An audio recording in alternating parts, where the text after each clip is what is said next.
कि भगवान रामचंद्र जी का जन्म हुआ तो वो चतुर्भुज रूप में थे। शंख चक्र गदा पद्म वो लेके चतुर्भुज रूप में आए, और चतुर्भुज रूप में जब देखा अति प्रकाश हुआ, जब कमरे में बहुत सा प्रकाश हुआ, तो जैसे चतुर्भुज रूप में जब वो आए तो माता ने देख के किया कि ये जो है ये जो बालक हुआ वो कैसा बालक है। ठीक है, उस बालक को देख के वो लोग जो थे वो माता जो थी वो हैरान हुई कि ये कैसा बालक हुआ। तो माता ने क्या किया,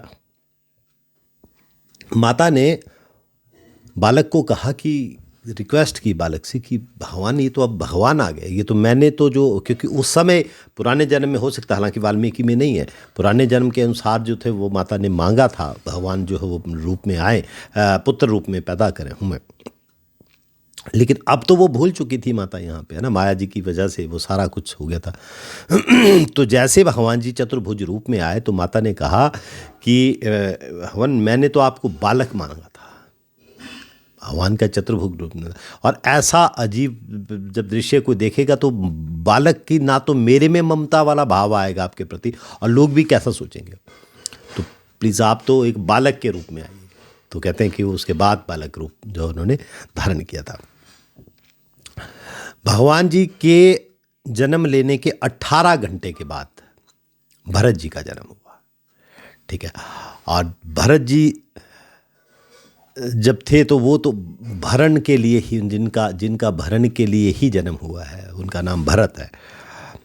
उनके 6 घंटे के बाद, भरत जी के 6 घंटे के बाद जो है वो लक्ष्मण और शत्रुघ्न ये पैदा हुए थे। ठीक है, दोनों भाई जुड़वां भाई थे और दोनों वीर थे। लक्ष्मण क्योंकि शेषनाग जी के अवतार थे और जो शत्रुघ्न थे वो नाम से ही, कि शत्रु जिनसे डर जाते थे, नाम ही शत्रुघ्न, शत्रुओं का नाश करने वाला।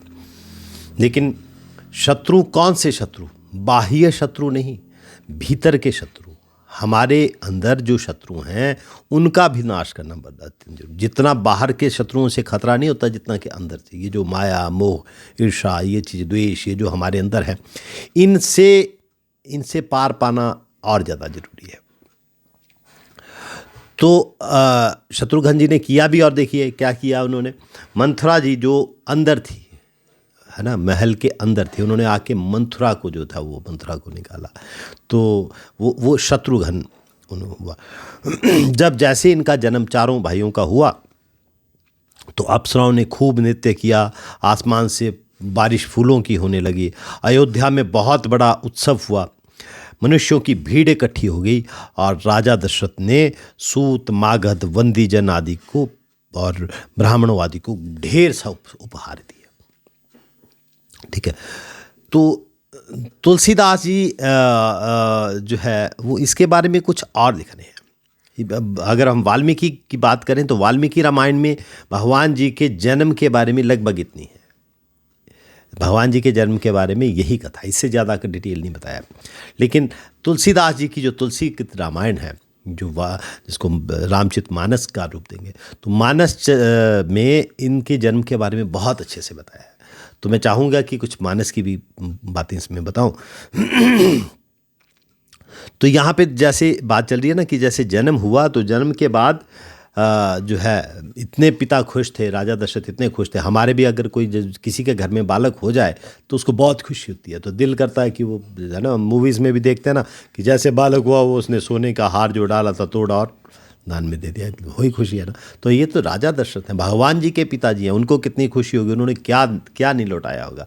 ठीक है, तो वो उन्होंने सब कुछ दान, क्या लिखा है यहाँ, तुलसी बाबा लिखते हैं, सर्वस्व दान दीन सब काहू, जे ही पावा राखी नहीं ताहू। जिसके पास जो था उसने उसको दान कर दिया, और जिसको दान किया उसने भी नहीं रखा, उसने भी आगे दान कर दिया। ठीक है, तो अतः सब ने जो है भरपूर इसके ऊपर दान दिया। अब राजभवन में बच्चों की वो जो आवाज़ें थी, अति कोमल आवाज़ें, लुभावनी आवाज़ें, जैसे पक्षियों की चहचहाट होती है, वैसे उनके वहाँ से आवाज़ें आती थी उनके पैदा होने की, है ना। और सूर्यदेव क्योंकि भगवान रामचंद्र जी का जन्म हुआ था ठीक 12 बजे, दिन के 12 बजे। भगवान कृष्ण आए थे रात के 12 बजे। और ये कब आए थे? ये सूर्यवंशी हैं, तो सूर्य के होते हुए आए ना इनका जन्म, सूर्यवंशी तब हुए ये। तो दिन के 12 बजे इनका जन्म हुआ। तो यहाँ पे तुलसी जी लिखते हैं, मास दिवस कर दिवस माँ, मर्म न जाने कोई, रथ समेत रवि था क्यों, निशा कवन विधि हुई। ठीक है, तो महीने भर का दिन हो गया। ठीक है, इस रहस्य को कोई नहीं जानता, लेकिन उसके बाद भी तुलसीदास जी कह रहे हैं कि यो दिन कितना हो गया। दिन वैसे तो होता है ना, देखो कितने दिन का होता है, 12 घंटे का भी नहीं होता दिन। ठीक है, मान लीजिए जो बड़े दिन होते हैं तो 12 घंटे 13 घंटे का हो जाएगा, लेकिन यहाँ क्या महीने का दिन हो गया। ठीक है, और इसकी उलाहना जो है चंद्रमा दे रहे हैं भगवान जी से कि भगवान देखो ना, सूर्य तो जा ही नहीं रहे, अब सूर्य जाएंगे तब तो चंद्रमा आएंगे, तो वो जाने का ही नाम नहीं ले रहे, है ना। तो भगवान जी ने उनको जो है सांत्वना देते हुए कहा कि कोई बात नहीं, आप इस बार रहने दीजिए, अगली बार जब मैं जन्म लूँगा दोबारा भगवान कृष्ण के रूप में, तब मैं रात को 12 बजे आऊँगा, तब आप भरपूर से मेरा दर्शन कर लेना। तो ऐसा एक उसमें चला। कुछ दिन बीत गए और अब नाम संस्कार की बात आई। तो नाम के जब हुआ तो राजा दशरथ ने, वरिष्ठ मुनि थे हमारे वशिष्ठ जी जो है वरिष्ठ मुनि थे, वहाँ पे उनको बुलाया। मुनि जी ने जो है वो आया, उन्होंने बोला, तो मुनि जी ने कहा क्या नाम रखना चाहते हैं राजन। तो राजा ने कहा कि नहीं, आप ही मुनि जी, जो आपके मन में नाम आता है आप उनका नाम, क्योंकि नामकरण क्या करा करते थे पहले, नामकरण जो है वो ऋषि मुनि करते थे। अभी भी हमारे घरों में भी जैसे जन्म होता है तो हम ब्राह्मण को बुलाते हैं षष्ठी के दिन, तो वो उसके बाद जैसे शुद्धिकरण हो जाता है तो वो नाम पूरा तो नहीं अब पंडित बताते, पर उसमें क्या करते हैं कि वो पहला शब्द आपको बता देते हैं कि अ आ उ, क्या नाम के ऊपर, इस नाम से आगे आपका नाम चलेगा। ठीक है, तो हम भी अभी भी जो नाम रखा जाता है हमारे वैष्णवों क्या जितने भी सनातनी हैं उनमें वो पहले पंडित जी बताएंगे कि ग्रहों को, नक्षत्रों को देखते हुए कि कौन से नक्षत्र में वो पैदा हुए हैं, उसके हिसाब से देख के तो फिर वो बताएंगे कि ये आप इस नाम के आगे नाम रखें, फिर उससे बेस पे हम अपना नाम रखते हैं। तो वैसे अब ऋषि वशिष्ठ जी जब आए तो उन्होंने जो है वो जब सबसे पहले भगवान रामचंद्र जी को देखा, ठीक है, तो उन्होंने कहा कि जिनके एक कण से तीनों लोग सुखी होते हैं और आपके जो सबसे बड़े बेटे हैं उनका नाम राम होगा। ठीक है, ये नाम सुख का भवन है और संपूर्ण लोगों को शांति देने वाला है। अब ये जो नाम है राम, ये पहली बार जब वशिष्ठ जी के मुनि जी के मुख से आया राम, उससे पहले तो पता नहीं था ना किसी को राम होगा, तो उन्होंने नाम दिया। तो राम आज तक ये नाम जो है हमें रियली शांति देने वाला है। जैसे उन्होंने बोला कि वो तीनों लोगों को शांति देने वाला, हमारा मन कितना भी उद्विग्न क्यों ना हो, जब हम राम का नाम ले लेते हैं तो हमें मन में ऐसा लगता है कि जैसे कुछ एक बड़ी शांति सी हमें मिले। तो जो संसार का भरण पोषण करने वाला है उस दूसरे पुत्र का नाम भरत होगा। ठीक है, जिनके स्मरण मात्र से शत्रु का नाश होता है उनका नाम वेदों में प्रसिद्ध नाम होगा शत्रुघ्न। ठीक है, और जो शुभ लक्षणों के धाम श्री राम जी के प्यारे और सारे जगत के आधार हैं, वशिष्ठ जी ने उनका नाम लक्ष्मण रखा। ठीक है, अभी भी हम कहते हैं कि शेषनाग के फन के ऊपर जो है वो सारी ये पृथ्वी टिकी हुई है। ठीक है, तो वो क्या है कि वो ब्रह्मांड टिका है सारा उसके, तो वो शेषनाग जी हैं, तो उनका नाम जो है वो लक्ष्मण रखा। तो उसके बाद उन्होंने कहा कि आपके चारों पुत्र जो हैं वो साक्षात प्राप्त भगवान हैं। तो क्योंकि हमने पीछे बताया था कि भगवान जी ने ही अपने 4 रूप किए, अपने 4 रूप जो अपने विस्तार किया, 4 रूप किए, तो उनमें से ये चारों ये भाई प्राप्त हुए। ठीक है, बचपन से ही राम जी को अपना हितैषी जान के लक्ष्मण जी जो थे वो अपने चरणों, लक्ष्मण जी ने अपने उनके चरणों में अपने जो है वो प्राण डाल दिए थे। ठीक है। और भरत और शत्रुघ्न की जोड़ी बिल्कुल मशहूर थी, ये दोनों खेलते थे। अब एक छोटी सी कथा याद आती है इनके बारे में। इतना प्रेम था इन लोगों को, इन भाइयों में इतना प्रेम था। ठीक है। और वो जैसे वो बोलते हैं ना, अब क्रिकेट गेम तो आज की है, लेकिन मैं आपको ये एक कथा सुना रहा हूँ जो एक मैंने संतों के मुख से सुनी थी और बड़ा भावपूर्वक कथा थी। तो संत क्या बोलते कि वो बैट बल्ले की जो है वो खेल किया करते थे, खेलते थे, है ना। अब हम नहीं बोलते कि क्रिकेट अभी हो सकता, उस समय भी होता हो। तो जब टीम का बंटवारा होता था तो हर आदमी चाहता था कि मैं भगवान रामचंद्र जी की तरफ जाऊं। हर आदमी की इच्छा होती थी कि भगवान रामचंद्र जी की तरफ जाऊं।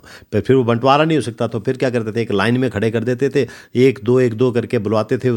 जो तीसरा बंदा वो उधर आगे चला जाएगा, फिर ऑटोमेटिक जो इधर आए वो राम जी की साइड, जो उधर चले गए वो दूसरी टीम में चले जाते थे। ठीक है। अब भरत जी की बारी अपोजिट टीम में आ गई। भरत जी की बारी अपोजिट टीम में आ गई। बॉलिंग कौन करवा रहे हैं? भरत जी करवा रहे हैं। ठीक है। और वहाँ पे नहीं सॉरी, बॉलिंग करवा रहे हैं रामचंद्र जी, उस कथा के अनुसार जैसा उन्होंने बताया मुझे ना, बॉलिंग करवा रहे हैं रामचंद्र जी और बैटिंग कर रहे हैं भरत जी। तो संत बताते हैं उस कथा में कि जैसे वो रामचंद्र जी ने बॉलिंग की ना, तो भरत जी ने घुमा के बल्ला इतने ज़ोर से मारा कि वो बॉल ही नहीं मिला। वो बाउंड्री से बाहर तो गया, स्टेडियम से बाहर तो गया, पर वो मिले ही ना। ठीक है। तो किसी ने पूछा भरत जी से कि भरत जी आपने इतना बड़ा, ये तो अपमान कर रहे हैं भगवान जी का, जी क्या कि आपने इतने ज़ोर से मार दिया उसको कि वो बाउंड्री से बाहर चला गया, बाउंड्री से क्या स्टेडियम से बाहर चला गया, इतने ज़ोर से क्यों मारा? तो भरत जी क्या कहते हैं, जो चीज़ भगवान जी के हाथ से छूट जाती है, हाथ में आके भी छूट जाए, उसको फिर यहाँ रहने का हक नहीं है। ठीक है। मतलब भाव देखो आप, जो संत ने जिस भाव में ये कथा सुनाई, वो भाव आपके सामने बताना चाह रहा था। तो रघुनाथ जी से विमुख होके कोई मनुष्य, कहना क्या चाहते हैं कि रघुनाथ जी से विमुख होके जो मनुष्य चाहे करोड़ों उपाय भी कर ले, पर इस संसार में, उस संसार के बंधन से उसे फिर कोई छुड़ा नहीं सकता है। ठीक है। तुलसीदास जी यहाँ पे लिखते हैं, रघुपति विमुख जतन करी कोरी, कवन सकई भव बंधन छोरी। फिर द्वारा उसके साथ जो है ऐसा हो नहीं सकता है। वाल्मीकि रामायण में भगवान रामचंद्र जी की बचपन की लीलाओं के बारे में अधिक चर्चा नहीं है, मगर तुलसीदास जी की ना बालकांड में 200 नंबर का दोहा है, 200 नंबर का दोहा है, और उसमें वो उसका अद्भुत चित्रण करते हैं। क्या चित्रण करते हैं कि एक बार कौशल्या माता जी ने भगवान रामचंद्र जी को स्नान सुनून कराया। स्नान सुन कराने के लिए वो अब इष्ट देव की पूजा करनी थी, तो इष्ट देव पूजा करने के लिए वो पालना में उनको लिटा के जाने लगी। अब जैसे वो लिटा के गई तो देखते हैं कि वो फिर उन्होंने भोग भाग लगाया और इष्ट देव को भोग लगाया।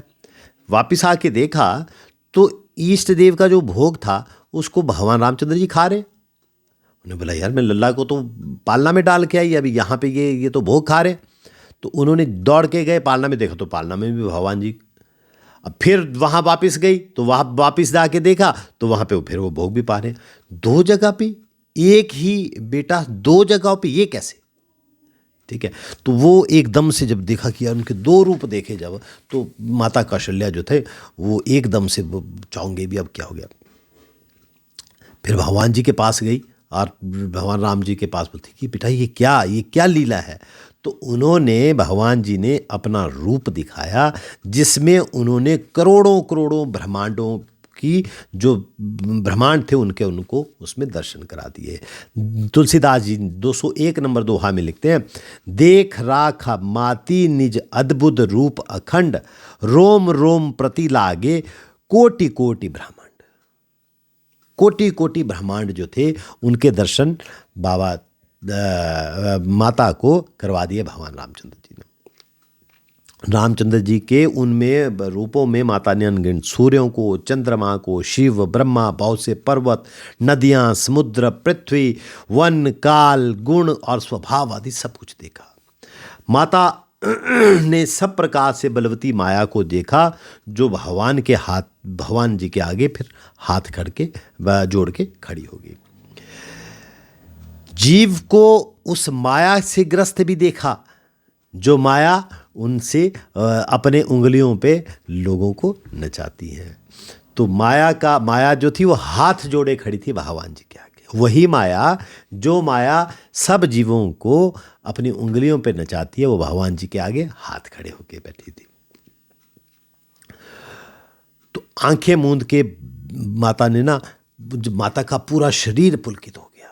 सोचो, भगवान जी का नाम लेने से अगर हमें इतनी होती है, तो भगवान जी अगर वो रूप अगर भगवान जी ने अपना विराट रूप उनको दिखाया होगा, तो माता के मन पे कैसा आया होगा।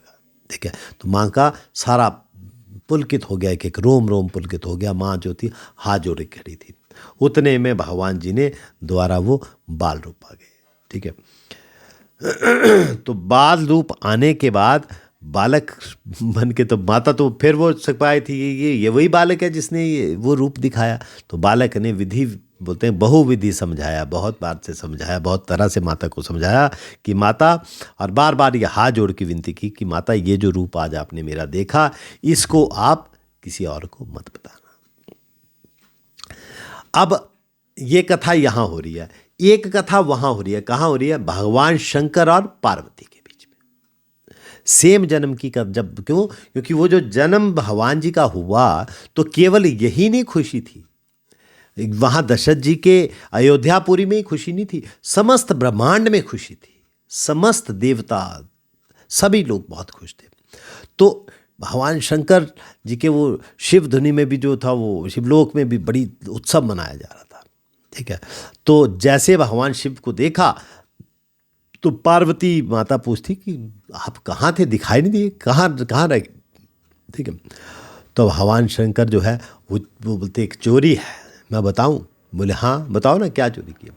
बोले मैं और काक भुशुंडी भी चोरी से भगवान जी का दर्शन करने गए थे।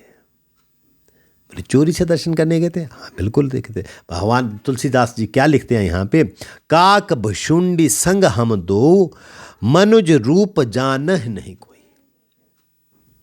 काक भुशुंडी संग हम दो, हम दोनों संग है ना, मनुज रूप जानहि को, मनुष्य का रूप धारण करके हम दोनों जो थे वो भगवान जी के दर्शन को गए थे। देखो कितना सुंदर संदेश है कि अगर भगवान जी का आपको दर्शन करना है, तो उसके लिए आपको मनुष्य रूप लेना पड़ेगा।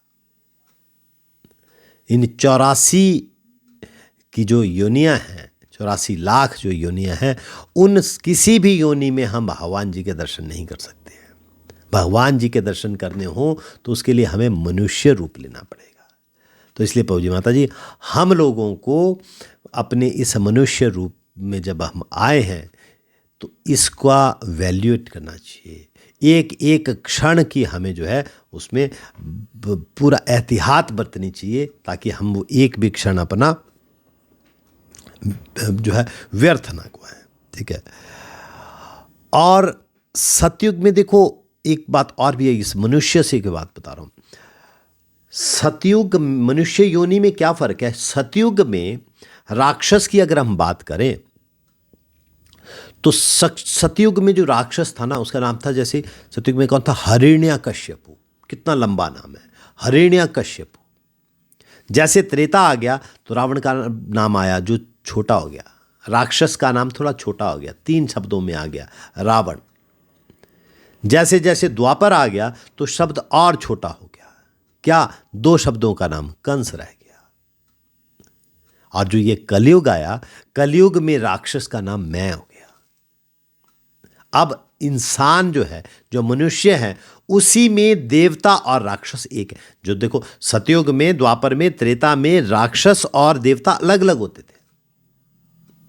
मगर ये जो वक्त चल रहा है इसमें मनुष्य को इसलिए भी संभलने की ज़रूरत है क्योंकि इसमें राक्षस अंदर ही है, मैं के रूप में बैठा है। तो उसको जो है वो हमें समझना चाहिए कि हमें अपने वो राक्षस वाले जो विचार हैं उनको, तमोगुण को अपने छोड़ के हमें भगवान जी की शक्ति में जाना चाहिए। अब माता जब बता रही है कि माँ जब पूछ रही है और भगवान शंकर बता रहे हैं कि हम जो दोनों हैं वो मानव बन के गए, तो माता बोलती है फिर तो मानव बन के गए तो तब तो मिनट में पकड़े गए होंगे। बोले नहीं नहीं नहीं नहीं, हम पकड़े नहीं गए। बोले क्यों? क्योंकि हमने जो रूप बनाया था तो वो पकड़ में नहीं आ रहा था। बोले अच्छा। बोले कैसे, जरा सुनाओ, कथा तो सुनाओ। तो भगवान शंकर कथा सुना रहे हैं पार्वती मैया को।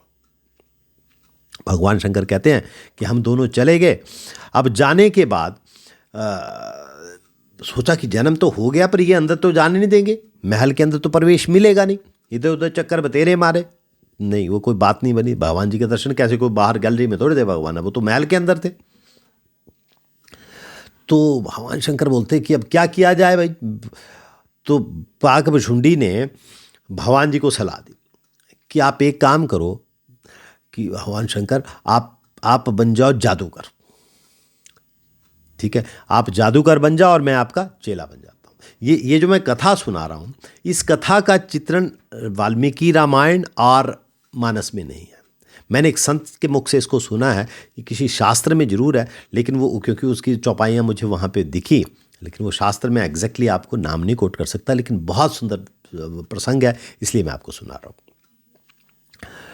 तो उन्होंने क्या किया कि काकभुशुंडी जी कहते हैं कि भगवान शंकर आप बन जाओ जादूगर, मैं आपका चेला बन जाता हूँ। उन्होंने बोला भाई जादूगर ही क्यों? बोले जादूगर के पास जितना सामान होता है उससे आधे से ज़्यादा सामान तो आपके पास ऑलरेडी हमेशा रहता है। डमरू वो हमेशा रहेगा उनके पास, त्रिशूल वो रहेगा, कमंडल वो रहेगा, है ना, वो मुंडों की माला वो रहेगी, भस्म सारे स्मृति। बोले आधे से ज़्यादा तो आप ऑलरेडी जादूगर वैसे ही लगते हो, तो आप एक काम करो, जादूगर का रूप बना लो, ठीक है, और मैं चेला का बनता हूँ। चलो जी, स्टार्ट हो गया जी, प्लानिंग बन गई उन दोनों में। अब जो महल के सामने का ग्राउंड था वहाँ पे भगवान जी ने डमरू बजाना शुरू किया, डम डम डम डम डम डम डम डम। जादूगर जादूगर वो जो चेला जी साथ में गए थे, अब जोर से उन्होंने बोले इतने ज़बरदस्त जादूगर आए हैं, पहली बार यहाँ पे जादू का खेल हो रहा है। अब वो खेल शुरू हो गया जी। अब जब हमारे भी यहाँ भी तो खुद जब जादूगर आता है ना, वो डमरू जैसे बजाएगा तो लोग बाग बच्चे सब इकट्ठे हो जाते हैं अच्छे अच्छे पढ़े लिखे। अब आप देखेंगे वो सारे लोग उन जादूगर का जादू देखने के लिए शुरू हो जाते हैं। अब भगवान शंकर क्या बोलते हैं काकभुशुंडी से कि काकभुशुंडी ऐसा, मैं डमरू तो मैंने बजा दिया, तू ऐसा कर, तू गाना शुरू कर दे, गाना शुरू कर दे। तो काकभुशुंडी कहते हैं भगवान जी अगर मैंने गाना शुरू किया तो समझ लो फिर हमारा क्या होगा। बोले क्यों, क्या भाई? काकभुशुंडी मैं तो कौवा है, वो कौवा गाएगा तो बताओ कैसे गाएगा? कौवा अगर गाएगा तो कैसा गाएगा? ठीक है। तो उन्होंने बोला, भगवान जी ने बोला नहीं, यही अंतर है। काकभुशुंडी का मतलब ये नहीं है कि तुम कौवा हो, ठीक है, वो तो काक का रूप है। अब क्या है, यहाँ एक और संदेश दिया। भगवान शंकर कहते हैं कि अगर भगवान जी का नाम का गुणगान कौवा भी करेगा, मतलब किसी की वाणी जितनी भी कर्कश हो, अगर वो भगवान जी के गुणों का गुणगान करेगा तो वो मधुर ही लगेगा। भगवान जी उस वाणी से रीझ जाएंगे। इसलिए पूज्य माता जी, अगर हमें लगता है कि हम बहुत अच्छा गाते हैं तभी भगवान जी हमारे से खुश होंगे, हमारे गान से नहीं। आप गाइए, अपने भावों को प्रकट करिए, जिस भी आवाज़ में करिए, जिस भी तरह से करिए, प्रकट करिए, भगवान जी उसको सुनने के लिए तैयार रहेंगे। तो अब क्या हुआ जब वो डमरू बजाया और ऐसा किया तो वहाँ से उन्होंने सोचा कि खेल दिखाएंगे, तो माता जो है उनको लेके, बच्चे को लेके आएगी, बाहर गैलरी में आएगी देखने के लिए, तो बात हो जाएगी। अब भगवान शंकर और रामचंद्र जी ये दोनों एक दूसरे, जैसे पीछे भी हमने मानस में चर्चा करी, ये एक बोलते हैं कि वो मेरे इष्ट हैं, वो कहते हैं कि वो मेरे इष्ट हैं। अब रामचंद्र जी ने सोचा अच्छा बच्चा, ये अपनी तो आप बना लोगे, मतलब आपने तो मेरे दर्शन कर दिए और मेरी मतलब अपनी स्टोरी बना रहे हो, मेरी स्टोरी नहीं बना रहे हो। अच्छा, मैं आपकी इच्छा पूरी करता हूँ, ठहरो। अब जैसे वो डमरू बजा रहे थे, खेल का बाहर नाटक चल रहा था, अंदर से भगवान रामचंद्र जी ने जोर से रोना शुरू किया, बिजक गए और रोने शुरू हो गए। माता कौशल्या दौड़ी दौड़ी गई, बोले देखा वो बालक तो जग गया है ना, तो भाई ये कौन शोर कौन मचा रहा है बाहर, आवाज़ें दी। बोले ये कैसे जगह, बोले जी बाहर शोर मच रहा है। ये कौन है बाहर भाई, कौन शोर मचा रहा है? पहरेदारों को बुलाया, पहरेदार बात सुनो जी, ये कौन है भाई, ये कौन यहाँ तमाशा कर रहा है? भाई देखो हमारा बालक जग गया, ये बेचारा डर गया मुझे लगता है इससे, जी भगाओ इनको सबको यहाँ से।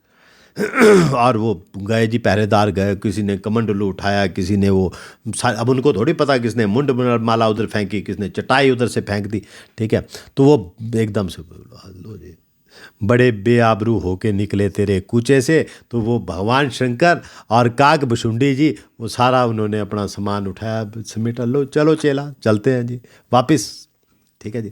अब जाने लगे, वहाँ जो बच्चे और तमाशा देख रहे, बोले बाबा बाबा रुको रुको, दूसरी जगह ग्राउंड है, मैं वहाँ वहाँ वहाँ खेल करो, वहाँ हम देखेंगे। बाबा रहने दे यार, मेरा तो खेल ही बिगड़ गया, काम ही खत्म हो गया, ये जो होना था वो तो मेरा काम योजना तैयार नहीं हुई। उठे थी, शाम भी हो गई थी। सरयू नदी के किनारे दोनों जो है गुरु चेला दोनों पहुँच गए वहाँ पे। अब चेला जी बोलते हैं, गुरु जी बताओ अब आगे क्या करें, कैसे कैसे होगा ये? बोले कोई नहीं, अब रात है, रात को तो सो जाते हैं, सोचते हैं, सुबह की प्लानिंग देखते हैं। बोले कल बोले कुछ और बनेंगे, ठीक है, जाएंगे हम भी नहीं, जब तक दर्शन नहीं होंगे ठाकुर जी के, जाएंगे तो हम भी नहीं, ठीक है, कल कुछ और देखते हैं। रात को दिमाग लगाया, सोचा, सुबह एक नया वेश तैयार था, भगवान शंकर बन गए ज्योतिषी, ठीक है, भगवान शंकर ज्योतिषी बन गए। और चेला, वो तो चेला तो ज्योतिषी के साथ असिस्टेंट होता ही है, चेला चेला बन गया जी, असिस्टेंट बन गया जी। लो जी, पूरे माया तो पूरी जानते हैं भगवान शंकर भी, पूरे अयोध्या में शोर मच गया कि एक ज्योतिषी आए हैं, ज्योतिषी आए हैं, ज्योतिषी आए हैं जी, ठीक है। और जोर जोर से चिल्ला के काग भुसुंडी जी बता रहे हैं, आ जाओ अपने हाथ दिखाओ, ये देखो, हाथ देख के सारी आपको बता देंगे जी। अब लोगों की, अब हाथ दिखाने को किसी को बोलो तो हाथ दिखाने में सबको इंटरेस्ट है, हाथ तो हर कोई दिखाना चाहता है। अब गए वो और हाथ दिखाने लगे, जैसे कोई बच्चे, माँ बाप बच्चों को लेके आते, देखो इनका हाथ देखो। अब जैसे वो हाथ देखते तो भगवान शंकर तो त्रिकालदर्शी हैं, उनसे क्या छुपा हुआ, एकदम से सारी चीज़ें बता देते। अब जब सारी बातें उनको पता लगती तो माँ बाप बहुत खुश हो जाते हैं, ठीक है। तो लाइन लग गई जी, वहाँ तो भीड़ होनी शुरू हो गई जी, ठीक है। लेकिन वो तो उनको भीड़ से थोड़ी मतलब, वो तो महल की तरफ देख रहे हैं कि वो महल से कुछ बात बने तो हो। उतने में भगवान शंकर जी का ध्यान गया कि एक दासी महल की तरफ जा रही है। दासी ने जैसे दासी को जाते देखा, फटाफट उन्होंने बोला काग भुसुंडी को, चेले बात सुन, वो दासी जा रही है, ये काम बना सकते हैं, दौड़ फटाफट उसको पकड़। काग भुसुंडी छोटे से थे, दौड़े दौड़े बालक के रूम में गए। बोले क्या कर रही हो दासी, कहाँ जा रही हो, कहाँ जा रही हो? बोले महल जा रही हूँ। और कहाँ जा रही हो? बोले आपको नहीं पता, ये देखो बाबा जी आए हैं और इतने ज़बरदस्त ज्योतिषी हैं, ये भविष्य एकदम सटीक बताते हैं, अपने बच्चों का भविष्य तो बताओ, कहाँ जा रही हो अभी महल में? बोले मुझे जल्दी है। बोले 2 मिनट लगेंगे, मैं ये लाइन तोड़वा के आपको तुरंत बारी लगवा देता हूँ, ठीक है जी। आगे जी, अब हाथ तो उनको भी दिखाना था अपने बच्चों का, लाए जी अपने बेटे का हाथ दिखाया। तो भगवान जी ने जैसे उनका हाथ देखा तो सब कुछ बता दिया उसके बारे में। दासी बड़ी खुश हो गई। दासी बोलती, बताओ प्रभु क्या सेवा करूं, दक्षिणा क्या, ये वो। बोले सेवा सुबह क्या करनी है, ऐसा करो कि किसी तरह से इस महल में प्रवेश दिला दो। बोले महल में प्रवेश, ये तो बड़ा मुश्किल है।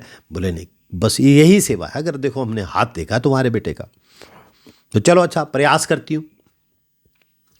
अब दासी गई अंदर, तो कौशल्या मैया ने पूछा कि भाई कहाँ रह गई इतनी देर, क्यों? वो तो हाथ और दिखाने में टाइम लग गया, इतनी देर हो गई, कहाँ रह गई तुम?